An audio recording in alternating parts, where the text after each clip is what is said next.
अस्सलाम वालेकुम स्टूडेंट्स। आज का हमारा थर्ड लेक्चर है पीपीएससी के बारे में। तो आज हम पढ़ेंगे यूनिट्स एंड मेजरमेंट्स। और आप जानते हैं जो फिज़िक्स है वो नाम ही क्या है, मेजरमेंट्स और यूनिट्स का। इसलिए आज हम इसको क्या करेंगे, स्टडी करेंगे। तो पुराने ज़माने में जो मेजरमेंट्स है ये जब से दुनिया बनी है तो मेजरमेंट्स जो है ये एक इम्पोर्टेंट टूल रहा है इंसानों के लिए। क्योंकि आपस में जो लेन देन करने के मुख्तलिफ तरीके रहे हैं। पहले लोग चीज़ों के बदले में चीज़ें परचेज़ करते थे।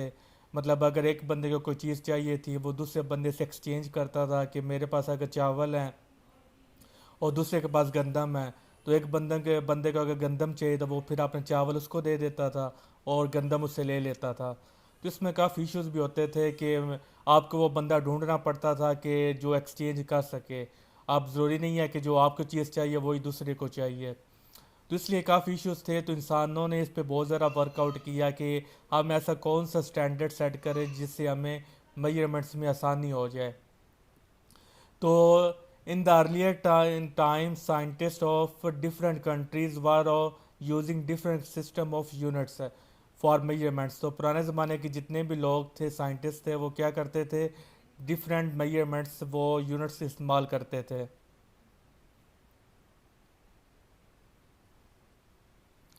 हर जो कंट्री था उसका अपना अपना सिस्टम था। अनटिल रिसेंटली अभी तक तीन सिस्टम ऐसे अब डेवलप हो चुकी हैं। एक सीजीएस सिस्टम है, एक एफपीएस सिस्टम है और एक एमकेएस सिस्टम है। ये बहुत ज़्यादा यूज़ हो गई हैं माजी में। लेकिन अब जो है in CGS system length is measured in centimetre, math in gram and time is in seconds. तो टाइम को सेकंड में मेजर किया जाता है। तो इसको ये से आप याद रख सकते हो कि फर्स्ट क्या लेंथ है, लेंथ को सेंटीमीटर में, दूसरा मैथ है, मैथ को ग्राम में, और तीसरा टाइम, टाइम को सेकंड में इसमें रिप्रेजेंट किया जाता है। आज भी ये यूज़ हो रही है लेकिन लो लेवल पे यूज़ हो रही है। इंटरनेशनल लेवल पे ऐसा सिस्टम ही यूज़ होते हैं। दूसरा सिस्टम है in the FPS system, length is measured in front, math in pound and time in seconds. तो एफपीएस सिस्टम क्या होती है, लेंथ फुट में मेजर की जाती है, मैथ जो है वो पाउंड्स में मेजर किया जाता है, और जो टाइम वो सेकंड्स में। तो ये बरतानिया में, यूनाइटेड किंगडम, ये सिस्टम यूज़ होता है।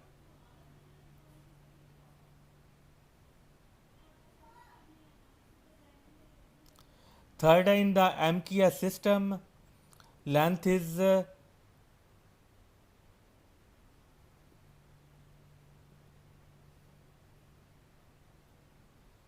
इन MKS system length is measured in metre.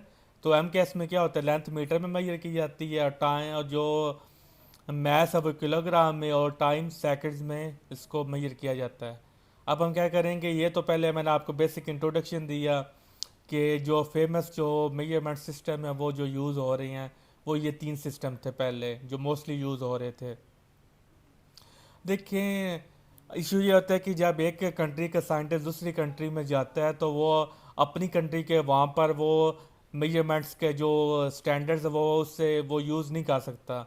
अगर एक कंट्री में लेंथ का सेंटीमीटर यूज़ होता है, दूसरी कंट्री में मीटर यूज़ होता है, तो जब वो दूसरी कंट्री में जाएगा और वहाँ की जो नॉलेज उसको स्टडी करेगा, तो वो सारा स्टडी होगा मीटर्स में।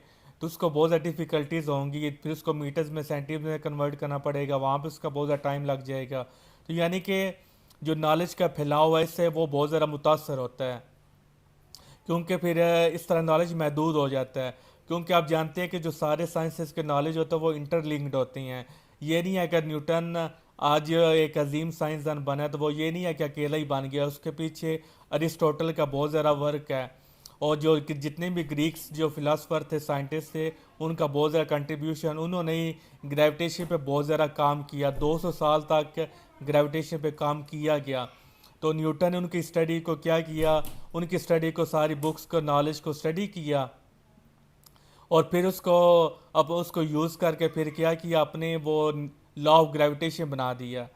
फिर जो आइंस्टाइन को लेते हैं, जो आइंस्टाइन को हम कहते हैं जो 20वीं सदी का सबसे ग्रेट साइंटिस्ट है, उसने भी किया कि उसने न्यूटन की लॉज को स्टडी किया था और उसको मॉडिफाई करके उसने फिर अपनी थ्योरीज पेश की। तो साइंस का जो सारा नॉलेज होता है वो इंटरलिंक्ड होता है। ये नहीं होता कि एक अकेला साइंटिस्ट अपने बलबूते पे सारा कुछ कर दे। मुख्तलिफ जो साइंटिस्ट के काम पीछे होती हैं। तो इसलिए जो मेजरमेंट्स, जो फिज़िक्स है उसकी जो बेस ही मेजरमेंट्स हैं, नाम ही फिज़िक्स का मेजरमेंट्स है। क्योंकि फिज़िक्स में हम सारे लॉज वगैरह को स्टडी करते हैं, तो मैथमेटिक्स फिज़िक्स में बहुत ज़्यादा यूज़ होती है। तो अगर एक कंट्री के मेजरमेंट्स और हैं, दूसरी कंट्री की और हैं, तो फिर इस तरह नॉलेज महदूद हो जाता है। क्योंकि फिर वो जब दूसरी कंट्री में जाके वो बुक्स वगैरह को स्टडी करेगा, उसको फिर या तो समझ नहीं आएगी, या फिर उसको अपनी उसको कंट्री के मुताबिक एडजस्ट करने में उसको बहुत ज़्यादा टाइम लगेगा। तो इसलिए मेजरमेंट्स को पढ़ना बहुत ही ज़्यादा इंपॉर्टेंट है। तो ये तीन सिस्टम पहले यूज़ हुए थे, अब हम इनको डिफाइन करते हैं। Now we will define all the fundamental base quantities units के साथ। जो फंडामेंटल क्वांटिटीज जो साइंटिस्ट ने सेट की हैं, उसके बेस पर फिर आगे सारी मेजरमेंट्स की जाती हैं, वो सात हैं।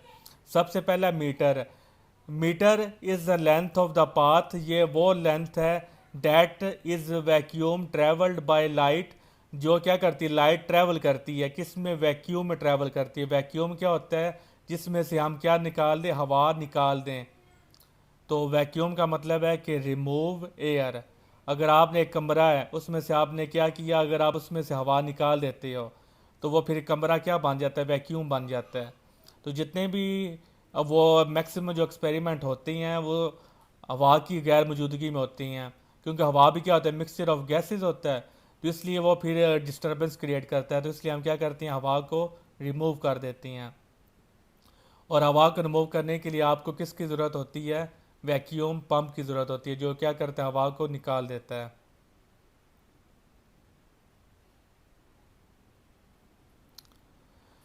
तो लाइट मीटर वो डिस्टेंस है जो लाइट वैक्यूम में ट्रेवल करती है ओवर अ पीरियड ऑफ एक सेकंड का, इतना जो 1/299,792,458 जो एक सेकंड का हम इतना क्या लें, वो टाइम्स ले, तब जाकर वो इतने वक्त में जो लाइट ट्रैवल करती है, वो हमारा क्या बनता है, वो हमारा मीटर बनता है।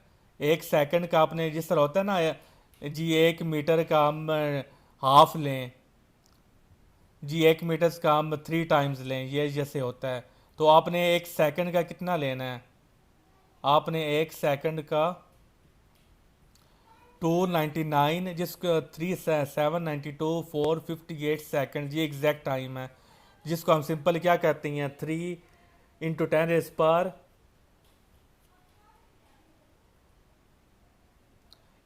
10⁸ मीटर पर सेकंड आप इनको कहते हो। एग्जैक्ट वैल्यू है, तो सिंपली हम इन तो इसको 3 × 10⁸ कहते हैं। एक सेकंड का आपने इतना टाइम्स लेना है। तो इससे अंदाज़ा लगा ले कि एक सेकंड जो बहुत ही शॉर्ट टाइम है, उसका भी आपने इतने टाइम्स लेना है। तो वो कितना टाइम बनेगा, उसमें जो लाइट ट्रैवल करती है, वो हमारा क्या बनता है, वो हमारा जी मीटर बनता है। इतना एक सेकंड का आप ये भी कह सकते हैं सिंपल वो लैंग्वेज में, करोड़वें हिस्से में लाइट वैक्यूम में जो ट्रैवल करती है, वो हमारा क्या होता है, जितना वो पाथ ट्रैवल ट्रैवल करते उसको हम क्या बना, उसको कहते हैं 1 मीटर कहते हैं। ये स्टैंडर्ड इसकी डेफिनेशन है। और डेफिनेशंस तब्दील होती जा रही हैं। साइंटिस्ट क्या कर रही हैं, मज़ीद वो इम्प्रूवमेंट इसमें लाते जा रही हैं। माजी में मे भी इसकी डेफिनेशन और हो, लेकिन अब इसकी डेफिनेशन स्टैंडर्ड ये चल रही है। और आने वाले वक्तों में इसकी डेफिनेशन चेंज भी हो सकती है। किलोग्राम, क्योंकि डिफरेंट इश्यूज होते हैं। तो किलोग्राम क्या होता है, kilogram is equal to mass of international prototype. ये उन्होंने एक अपरेटस बनाया हुआ है, एक रॉड बनाई हुई है, मतलब वो उनका अपरेटस, उसका नाम किया प्रोटोटाइप। ये इंटरनेशनल प्रोटोटाइप है ऑफ द किलोग्राम। और ये किससे बना हुआ है, प्लाटिनम से बना हुआ है, जो हमारी मेटल है, और इरेडियम से बना है। इन दोनों का एलॉय होता है। एलॉय क्या होता है, the mixture of two or more gases या एलिमेंट्स, या कुछ भी आप कह सकते हो। एलॉय हमारा क्या होता है, मिक्सचर ऑफ,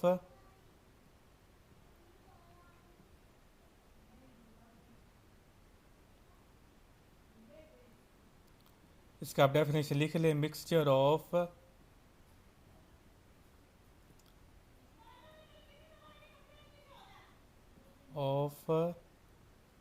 टू, इसके सॉरी मैं यहाँ पे डेफिनेट टाइप कर देता हूँ, इससे बहुत ज़्यादा टाइम जो है वो हमारा वेस्ट हो जाएगा और इसकी आपको समझ भी नहीं आएगी। तो इसका मैं टाइप ही कर देता हूँ, वो ज़्यादा बेस्ट रहता है। Wait a minute.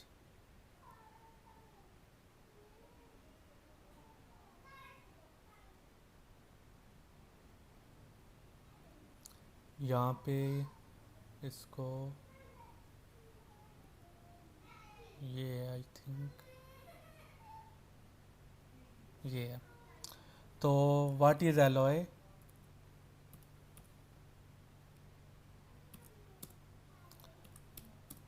It is the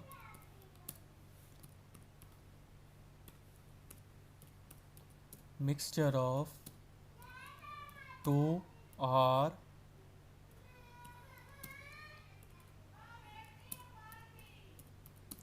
more elements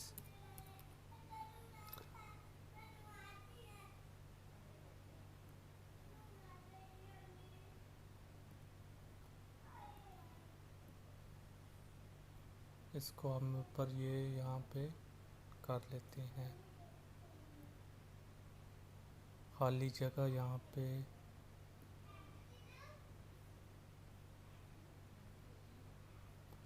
एक मिनट से स्पेस होगी तो ये स्पेस है, यहाँ पे कर लेते हैं।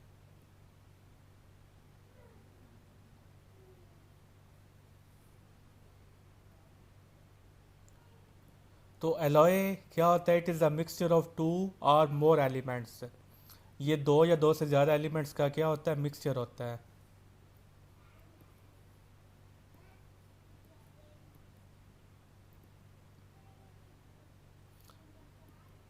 Alloy is the mixture of two or more elements. तो ये क्यों बनाया जाता है? जो हमारी इम्प्रूवमेंट, अगर हमने कोई अच्छी क्वालिटी का हमने क्या करना है, हमने कोई मटेरियल बनाना है, तो वो हम क्या करते हैं, दो या दो से ज़्यादा में वो मटेरियल्स को हम क्या करते हैं, मेटल्स एलिमेंट्स वगैरह को यूज़ करती हैं जो हमारी रिक्वायरमेंट होती है। तो जो हमारा डिज़ायर्ड कंपोनेंट होता है वो फिर हमारा क्या होता है, बहुत अच्छा बन जाता है।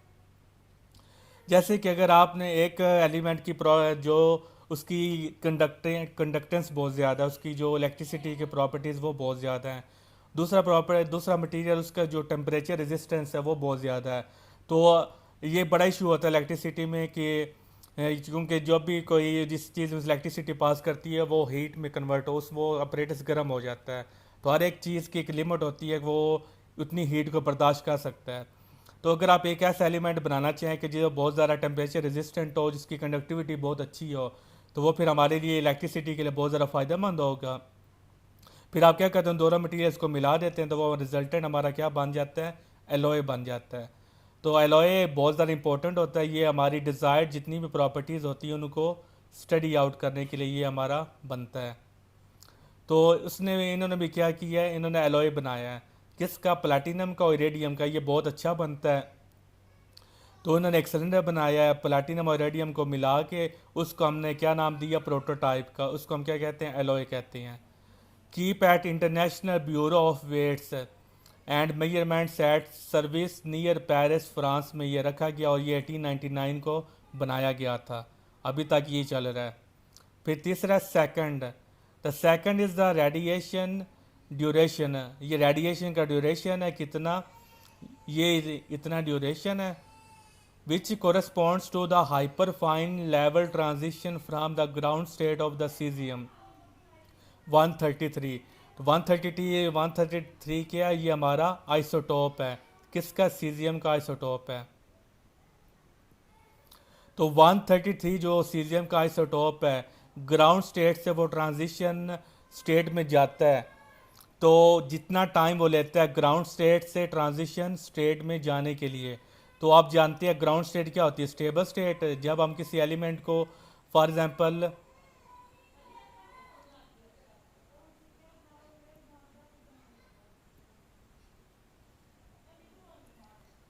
अब देखें,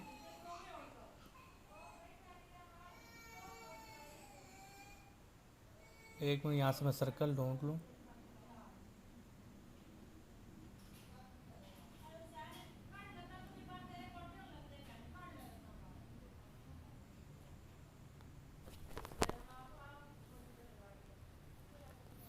आप लेट्स सपोज करें ये हमारा एक एटम है, और इसमें क्या होते हैं, इलेक्ट्रॉन्स होते हैं, और इसमें क्या है, इलेक्ट्रॉन है। और ये अभी क्या अपनी स्टेबल स्टेट में है। तो जब आप इसको क्या करते हैं, हीट अप करते हैं, तो जब आप इसको हीट अप करेंगे तो इसको एनर्जी मिल जाएगी, तो ये क्या करेगा, ये एक्साइटेड स्टेट में चला जाएगी, जिसको हम क्या कहते हैं, ट्रांजिशन स्टेट, क्योंकि इसकी एनर्जी बढ़ गई है। तो ये क्या करेगा, एक्साइटेड स्टेट में चला जाएगा। तो सीजियम का 133 आइसोटोप ग्राउंड स्टेट से एक्साइटेड स्टेट में जाने में जितना टाइम लेता है वो हमारा क्या, वो हमारा जी है सेकंड, एक्साइटेड स्टेट।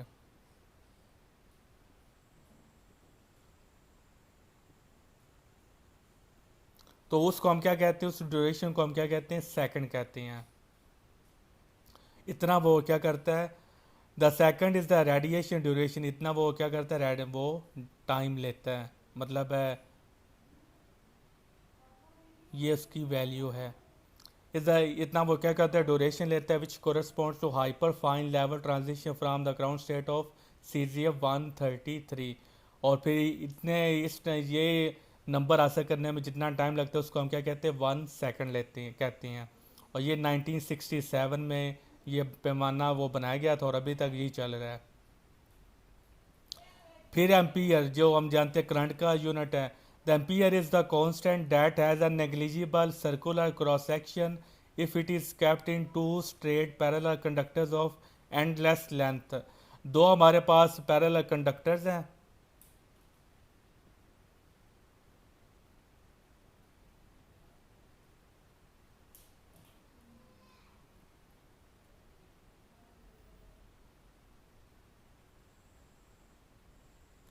तो दो हमारे पास क्या है, पैरेलल कंडक्टर्स हैं, और उनकी लेंथ क्या है, वो बहुत एंडलेस लेंथ है, यानी बहुत इनफाइनाइट लेंथ है।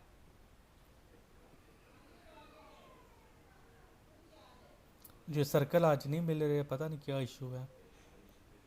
तो वो कहता है कि टू स्ट्रेट कंडक्टर्स हैं, फॉर एग्जांपल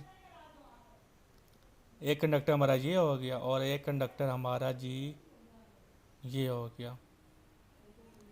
ये दोनों आपस में क्या है, पैरेलल हैं और स्ट्रेट हैं एक दूसरे के, और इनकी जो लेंथ है वो क्या है, इनफाइनाइट है, एंड लेस क्या है, इनकी लेंथ है, एंड इज़ 1 मीटर अपार्ट, और इनके दरमियान जो डिस्टेंस है वो कितना है, वो जी 1 मीटर इनके दरमियान डिस्टेंस है, इन दोनों कंडक्टर्स के दरमियान 1 मीटर डिस्टेंस हो, स्ट्रेट भी हों, एक दूसरे के पैरेलल हों, और क्या हों, उनकी लेंथ एंड लेस हो। would produce between these conductors of force, the ampere is that constant, ये वो constant है, that has a negligible cross section, circular cross section। तो ये negligible जो circular cross section है ये वाला, kept in two, नहीं सॉरी यहाँ पे नहीं, इन दोनों के दरमियान हम क्या करते हैं, negligible circular cross section area रखते हैं, जिसकी जो क्रॉस सेक्शन एरिया बहुत बहुत ही कम है, जिसको हम नेग्लिजिबल भी कह सकते हैं, वो हम दो कंडक्टर्स के दरमियान रखते हैं। और जो इनकी प्रॉपर्टीज़ क्या हैं, वो स्ट्रेट हों, एक दूसरे के पैरेलल हों, और इनके दरमियान जो डिस्टेंस हो वो 1 मीटर हो। तो वो फिर फोर्स क्या लगाएंगे, would produce between these conductors of force equal to 2 × 10⁻⁷ newton पर मीटर ऑफ लेंथ। ये क्या करेंगे, ये इस पर इतनी फोर्स लगाएंगे इस क्रॉस सेक्शनल एरिया पे, उसको हम क्या कहते हैं, एम्पियर कहते हैं। और ये 1948 को ये हमारा उन्होंने डिटरमन किया था कि हमने एम्पियर किसको कहना है। एम्पियर वो फोर्स है जो दो parallel conductors negligible cross section area पे लगाते हैं, और वो कितनी फोर्स होती है, 2 × 10⁻⁷ न्यूटन पर मीटर ऑफ लेंथ। तो इतनी वो फोर्स लगाती हैं, तो वो फिर हमारा क्या बन जाता है, 1 एम्पियर उसके इक्वल होता है। तो उस फोर्स को हम क्या कहते हैं, 1 एम्पियर कहते हैं। दोबारा मैं बता दूं 1 एम्पियर क्या है, 1 एम्पियर वो कांस्टेंट फोर्स है जो नेग्लिजिबल क्रॉस सेक्शनल एरिया पर दो पैरेलल कंडक्टर्स क्या लगाते हैं इस नेग्लिजिबल क्रॉस सेक्शनल एरिया पर, और वो फोर्स कितनी है, 2 × 10⁻⁷ न्यूटन पर मीटर ऑफ लेंथ। उसको हम क्या कहते हैं, उसको हम क्या कहते हैं, एम्पियर कहते हैं। और फिर मैथमेटिक्स का रूल निकाल के वो फिर सारा आगे ड्राइव करते हैं। फिर नेक्स्ट है कैल्विन। कैल्विन क्या है, the kelvin is the 3 point thermodynamic temperature fraction of 1/20 273.16। अब है 3 पॉइंट थर्मोडायनामिक टेम्परेचर, इसको ट्रिपल पॉइंट ऑफ वो टेम्परेचर भी कहती हैं। वो टेम्परेचर जिस पे वाटर, लिक्विड, सॉलिड और गैस तीनों में एट अ टाइम एग्जिस्ट करता है, सॉलिड में भी, लिक्विड में भी और गैस में भी।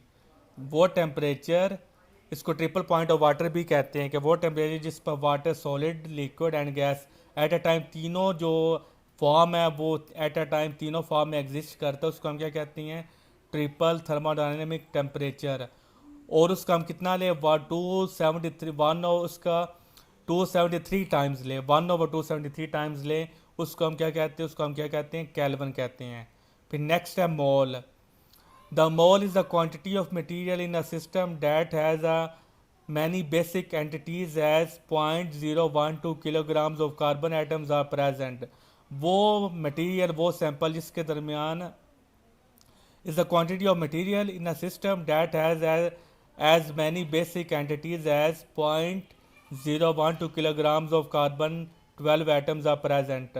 जो जिस मटेरियल में, या वो कह सकते हैं वो मटेरियल जिसमें कार्बन 12 एटम्स है, जो आइसोटोप है, उसके कितनी अमाउंट प्रेजेंट हो, इतनी अमाउंट प्रेजेंट हो, 0.012 किलोग्राम। उस क्वांटिटी को हम क्या कहते हैं? उस क्वांटिटी को हम क्या कहते हैं? मोल कहते हैं। वो क्वांटिटी जिसमें कार्बन 12, अगर कार्बन 12 एटम्स के इतने एटम्स फिट हो जाएं, वो फिर हमारा क्या बन जाता है? वो हमारा मोल बन जाता है। ये 1971 को डिटरमिन किया गया था। फिर नेक्स्ट है Kandela. Kandela with N intense radiation, बहुत इंटेंस रेडिएशन होती है, स्ट्रॉन्ग रेडिएशन होती है, उसकी इंटेंसिटी बहुत ज़्यादा हाई होती है। उसका क्या करें? 1/683 वाट पर steradian in the direction given of a source that emits monochromatic frequency radiation of 540 × 10⁻12 hertz. एक रेडिएशन है जो है मोनो, एक सोर्स है जो मोनोक्रोमेटिक, वो क्या करता है? फ्रिक्वेंसी को एमिट करता है। मोनोक्रोमेटिक का मतलब क्या है? से वो उसकी जो वेव लेंथ होती है वो क्या होती है? सिंगल वेव लेंथ होती है, एक ही वेव लेंथ वो खारिज करता है। अगर वो ब्लू खारिज करेगा फिर वो सिर्फ ब्लू लाइट ही होगी, अगर वो रेड करेगा तो वो सिर्फ रेड ही होगी। ये नहीं होगा तो ब्लू और रेड दोनों लाइट इकट्ठी खारिज करें। इसकी बेस्ट एग्जांपल है लेज़र। आपने कभी भी ये नहीं देखा होगा कि लेज़र में ब्लू और रेड लाइट दोनों एक ही टाइम में इकट्ठी वो एमिट हो रही हो। लेज़र या ब्लू लाइट वो एमिट करेगा या रेड लाइट एमिट करेगा, एट अ टाइम एक ही वो कलर की लाइट एमिट करता है। उसको हम क्या कहते हैं? मोनोक्रोमेटिक। और इसकी फ्रिक्वेंसी कितनी होती है? 514 × 10⁻12 हर्ट्ज उसकी फ्रिक्वेंसी होती है। और उसका हम क्या लें? 1/683 टाइम्स लें तो वो हमारे पास क्या बन जाता है? कंडेला बन जाता है। और ये 1967 को डिटरमिन किया गया था। और इसका बाद है डायमेंशन। डायमेंशन जो होते हैं ये भी बड़ी इंपॉर्टेंट ये फैक्टर होता है हमारा। The physical quantity is measured by power exponents to which the basic quantities are raised. ये भी एक स्टैंडर्ड है, एक मतलब है मेथड है। उसमें हम क्या करते हैं? जो हमारी फिजिकल क्वांटिटीज़ हैं उसको हम मेजर करते हैं किसकी फॉर्म में? पावर की फॉर्म में। उसको हम क्या कहते हैं? डायमेंशंस कहते हैं। फॉर एग्जांपल ये एक हमारे पास फिजिकल क्वांटिटी है, उसको हमने किस में रिप्रेजेंट करना है?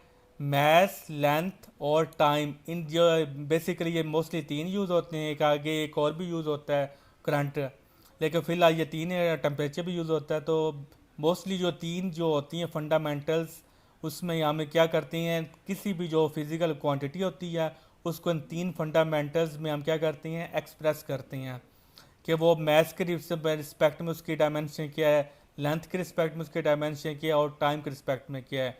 तो ये जो पावर्स होती हैं इनको हम क्या कहते हैं? डायमेंशन कहती हैं। तो डायमेंशन के काफ़ी जो होते हैं फ़ायदे भी होती हैं, इसके मदद से हम क्या करते हैं? तो ये जो पावर्स होती हैं यानी 0, 3 या 0 एक फिजिकल क्वांटिटी है, उससे इन पावर्स को हम क्या कहते हैं? डायमेंशन कहते हैं। तो डायमेंशन फार्मूला क्या होता है? The term that shows how and which of the basic quantities represent physical quantities called dimension formula. For example dimension formula volume is. Dimension formula क्या है? जिसके मदद से हम किसी भी फिजिकल क्वांटिटी को रिप्रेजेंट करते हैं सिंपल लैंग्वेज में।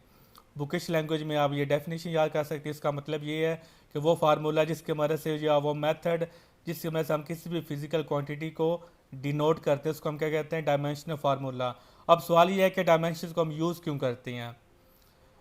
पता तो हमें लग गया कि डायमेंशंस क्या होती हैं, मैथ लेंथ और टाइम के रिस्पेक्ट में जो पावर्स होती हैं उसको हम क्या कहते हैं, डायमेंशन, किसी भी फिजिकल क्वांटिटी की। लेकिन हम इसको यूज़ क्यों करते हैं, इसको हम यूज़ करते हैं only physical quantities that have same dimensions can be added और सब्ट्रैक्टेड। अब देखिए अगर हम डायमेंशंस को, अगर साइंटिस्ट ने क्या किया, डायमेंशंस को यूज़ किया है, तो इसका फ़ायदा क्या होता है। इसका फ़ायदा यह है, अगर हमने फिजिकल क्वांटिटीज़ को ऐड या सब्ट्रैक्ट करना है तो हम किसकी मदद लेंगे, डायमेंशंस की। जिन फिजिकल क्वांटिटीज़ के डायमेंशन सेम होंगी उनको हम क्या कर सकते हैं, ऐड या सब्ट्रैक्ट कर सकते हैं।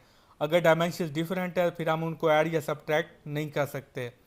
Therefore speed can not be added to a force, क्योंकि स्पीड के डायमेंशन और है, फोर्स के डायमेंशन और है। इसी तरह thermodynamic temperature can not be subtracted from electrical streams. तो इन दोनों के डायमेंशन अलग है, इसलिए हम इन दोनों को सब्ट्रैक्ट नहीं कर सकते। तो ये इसका एक फ़ायदा है कि इसके वजह से हम हमारी जो कैलकुलेशन है वो और ज़्यादा ईजी हो जाती हैं। क्योंकि देखिए जब हमने कैलकुलेशंस करनी है तो हमें लॉज के मुताबिक रिजल्ट चाहिए होती हैं। ये नहीं है कि लॉ कुछ के और रिजल्ट हमारा कुछ के। तो अगर हम डायमेंशंस को यूज़ ना करें तो फिर हमें क्या करना पड़ेगा, हमें ये नहीं पता होगा कि कौन सी फिजिकल क्वांटिटीज़ ऐड हो सकती हैं, कौन सी नहीं हो सकती, क्योंकि ये सिंपल नंबर्स होते ही नहीं हैं। तो जिनको मुँह उठा के हम क्या करें, ऐड वगैरह करते हैं। तो कुछ रूल्स इनके इनकी करेक्टरिस्टिक डिफरेंट होती हैं। अगर हम डायमेंशंस को यूज़ ना करते फिर हमें इतनी जो ढेर सारी फिजिकल क्वांटिटीज़ हैं, अब वो हमने फिर फॉर एग्जाम्पल एक साइंटिस्ट काम कर रहा है, एक क्वांटिटी है फोर्स, उसने जो भी एक्सपेरिमेंट कर रहा है वो क्या कर रहा है, उसको उसमें फोर्स यूज़ हो रही है और उसमें स्पीड यूज़ हो रही है। अब साइंटिस्ट को नहीं पता कि ये ऐड नहीं हो सकती, क्योंकि अगर हम ये इनकी करेक्टरिस्टिक्स दोनों की डिफरेंट, इसलिए ये ऐड नहीं हो सकती। अगर तो इसलिए वो साइंटिस्ट क्या करते हैं, दोनों पे काम करता है, वो सारी मैथमेटिकल कैलकुलेशन करता है तो रिजल्ट हमारा आ जाता है जी डिफरेंट है। ला कुछ कहता है लेकिन उसने जो धक्के से ही उसने एम ही उसने ज़बरदस्ती करके इन दोनों को ऐड कर दिया, तो जो हमारा रिजल्ट है वो हमारा क्या आ गया, डिफरेंट रिजल्ट आ गया। तो वो फिर ला हमारा, अब ला गलत है या फिर हमारे कैलकुलेशन गलत हैं, तो यहाँ पर वो प्रॉब्लम बन गई। तो अगर हम इसलिए फिर साइंटिस्ट ने किया डायमेंशंस को इंट्रोड्यूस करवाया। उन्होंने कहा कि जिनकी डायमेंशन सेम है सिर्फ उन्हीं को हम ऐड या सब्ट्रैक्ट कर सकते हैं। अब जो भी साइंटिस्ट है जब वो अपनी कैलकुलेशन वगैरह करेगा वो डायमेंशंस को देखेगा कि ये प्लस माइनस ये हो सकती हैं या नहीं हो सकती। तो इसका बहुत बड़ा यूज़ है फिजिक्स में। फिर है the second, the question is incorrect if all the dimensions are not identical. तो आपने, मैं क्यों, लॉ जो होता है वो तो आपने दे दिया, लेकिन लॉ को अगर आपने मैथमेटिकल प्रूफ करना है तो उसके लिए आप क्या यूज़ करेंगे, उसके लिए आपको डायमेंशंस यूज़ करनी पड़ेंगी कि डायमेंशन दोनों जो लेफ़्ट और राइट हैंड साइड होती है क्वेश्चंस की वो करेक्ट होनी चाहिए। ये नहीं है कि राइट साइड के डायमेंशन और लेफ़्ट साइड के डायमेंशन और हो। तो लेफ़्ट हैंड साइड और राइट हैंड साइड के डायमेंशंस क्या होने चाहिए, इक्वल होनी चाहिए। तब वो अगर दोनों की इक्वल हैं तो इसका मतलब है कि वो डायमेंशन क्या है, वो आपस में डायमेंशन करेक्ट हैं, वो इक्वेशन करेक्ट है वो मैथमेटिकली। तो इसलिए ये भी एक बहुत ज़्यादा फ़ायदा है कि आप सिर्फ डायमेंशन को देख से आप बता सकते हैं कि जी ये क्वेश्चन हमारी करेक्ट है या नहीं। जैसे कि E is equal to M C square है। बहुत ज़्यादा लोग सवाल करते हैं कि जी एम है तो हम सी का स्क्वेयर क्यों लेते हैं। तो इसका आंसर ये होता है कि जो एनर्जी के डायमेंशन है, जो एनर्जी की डायमेंशन निकलती है वो इन दोनों की डायमेंशंस को आना चाहिए। अगर एनर्जी की डायमेंशन और है, इन दोनों की डायमेंशन और है, फिर ये हमारी इक्वेशन क्या हो जाती है, रॉन्ग हो जाती है मैथमेटिकली। तो इतनी बड़ी इक्वेशन है तो फिर क्या किया, अगर डायमेंशनली इस पे हमें, अगर हम इस पे स्क्वायर ले लें सी पे, तो फिर हमारा क्या हो जाता है, फिर हमारी लेफ्ट हैंड साइड और राइट हैंड साइड क्या हो जाती है, इक्वल हो जाती है। फिर डायमेंशनली मतलब वो करेक्ट हो जाती है, इसलिए हम इसका क्या करती हैं, इसके ऊपर स्क्वायर लेते हैं। तो फार्मूलाज में जो भी ये पावर्स वगैरह होती हैं वो इसलिए ली जाती हैं ताकि हमारी इक्वेशन मैथमेटिकली भी करेक्ट हो। ये ना हो कि थोरेटिकली रूल कुछ कहता हो, मैथमेटिकली कुछ कहता हो।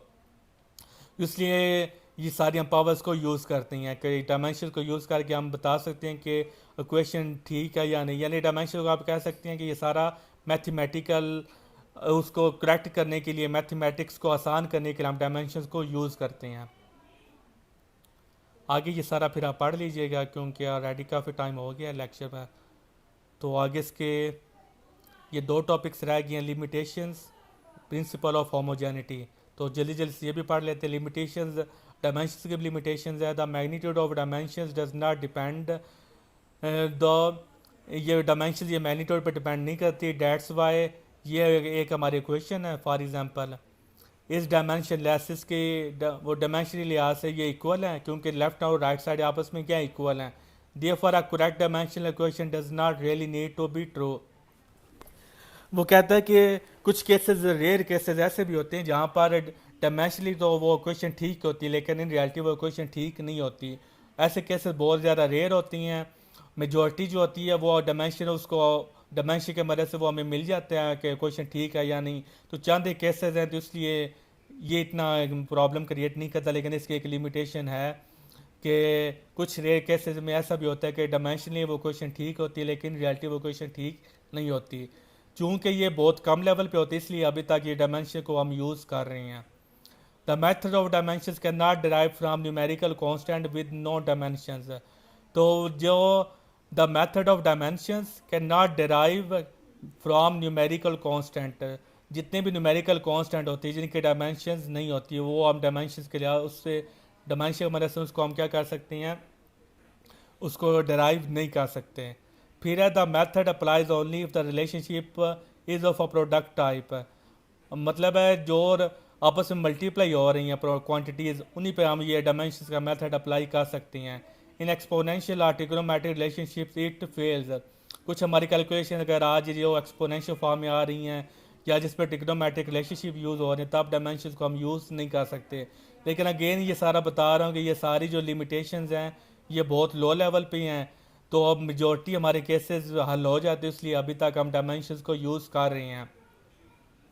तो हर चीज़ की लिमिटेशन होती है, तो इसकी भी लिमिटेशन है, लेकिन हमें इससे ज़्यादा मदद मिल रही है, तो इसलिए फिर हम इसको इग्नोर भी कर सकते हैं, क्योंकि मोस्टली हमारे 90% से अबव केस हमारी इसकी मदद से सॉल्व हो रहे हैं। तो इसलिए फिर साइंटिस्ट अभी तक डायमेंशन को यूज़ कर रहे हैं, बजाय कि इसमें थोड़ी बहुत इसमें लिमिटेशंस भी हैं। फिर हम प्रिंसिपल ऑफ होमोजेनिटी, ये बहुत इंपॉर्टेंट है। Only those physical quantities can be added और subtracted with have same dimension. एक ये डेफिनेशन, दूसरी डेफिनेशन है dimension of all the terms written on both sides of a correct equation should be same. ये वही बात है कि लेफ्ट हैंड साइड क्या होनी चाहिए, राइट हैंड साइड के इक्वल होनी चाहिए। ये मैंने आपको ऊपर भी बता दी है कि लेफ्ट हैंड साइड और राइट हैंड साइड अगर इक्वल होंगे तो वो हमारी इक्वेशन क्या होगी, ठीक होगी, अदरवाइज वो हमारी इक्वेशन ठीक नहीं होगी। तो अगर आपको इसके मदद से आप क्या कर सकते हैं, प्रिंसिपल ऑफ होमोजेनिटी के मदद से आप वेरिएबल्स भी मालूम कर सकते हैं। अगर डी के डायमेंशन हमें मालूम नहीं है तो ए के डायमेंशन भी मालूम है, बी की भी मालूम है, तो फिर हम डी की डायमेंशन भी हमें मालूम हो जाएगी, क्योंकि जो डायमेंशन ए की होगी वो हमारी क्या होगी, डी की होगी, जो बी की होगी वो हमारी सी की होगी। तो इसलिए प्लस माइनस का रूल लगा के हम वेरिएबल्स को भी फाइंड आउट कर सकते हैं। तो ये हमारा प्रिंसिपल होमोजेनिटी है। इसके मदद से हम क्या कर सकते हैं, हम ये कह सकते हैं कि वेरिएबल्स को हम क्या कर सकते हैं, मालूम कर सकते हैं। तो ये था हमारा थर्ड लेक्चर पीपीएससी के बारे में, और इसमें ये सारी इंपॉर्टेंट, ये काफ़ी इंपॉर्टेंट लेक्चर है। तो अगर आपको हमारा लेक्चर पसंद आए और आप चाहते हैं इसी तरह मैं पीपीएससी का पूरा जो कोर्स है उसकी लेक्चर सीरीज़ बनाऊं, तो आपकी भी मुझे सपोर्ट चाहिए। आप सपोर्ट कैसे कर सकती हैं, हमारे चैनल को सब्सक्राइब करके, और हमारी वीडियोस को लाइक शेयर और उसमें कमेंट करके आप अपनी सजेशंस भी हमें बता सकते हैं। तो मिलते हैं फिर नेक्स्ट लेक्चर में, तब तक अपना ख्याल रखिएगा। अल्लाह हाफिज़।